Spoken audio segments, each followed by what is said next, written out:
Hello hello check ए बम ए बम ए कौन बम नितेश बम रब ranger राजा की गाना बजा था तन कमर हिलाते चलिए बम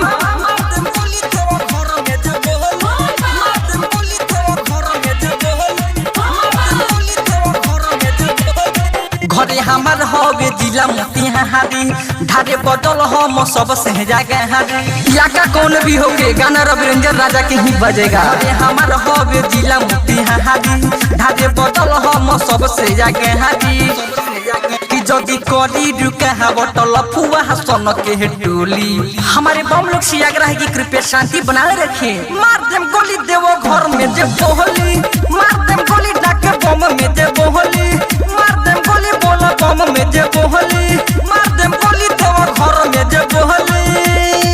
हमारे समिति लोग से यह आग्रह है कि बम पर हमेशा नजर रखे क्योंकि अपने अपने लवर से भेंट ना करें क्योंकि कोरोना वायरस से 1 मीटर की दूरी बनाए रखें।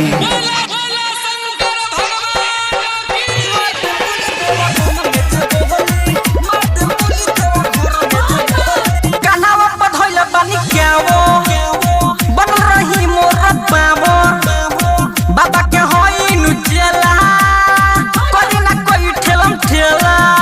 जितने भी बम लोग हैं कृपया अपने लवर से भेंट ना करें। कान्हावा पधोइला पानी क्यावो बन रही मोर बाबो बाबा के होई नुचेला कोई ना ठेलम ठेला। केहू लड़ाई ना लड़की से नहना नहीं तो देही पर टूटे लगी पैना। अरे घर ही से खा के है आइल बानी भांग के गोली मार देम गोली देवो घर में जब बोहली मार देम गोली डाके बम में जब बोहली मार देम गोली बोला बम में जब बोहली मार देम गोली देवो घर में जब बोहली। ए बम नहीं रब रेंजर राजा की गाना बजा था कमर हिलाते चलिए बम।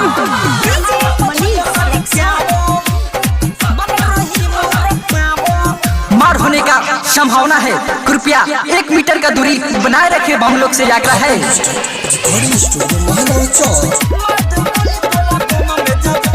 राइटर लहडू राज बात कहता नहीं सच नहीं तो लेट हो जाई चलो जाई सबसे आगे। हमारे जितने भी गीधा को वहाँ के डाक बम है कृपया शांति बनाए रखें। लहडू राज बात कहता नहीं सच नहीं तो लेट हो जाई चलो जाई सबसे आगे। डॉक्टर जितेंद्र सतेंद्र के बोला हवो रब रेंजर राजा के गाना बजाओ।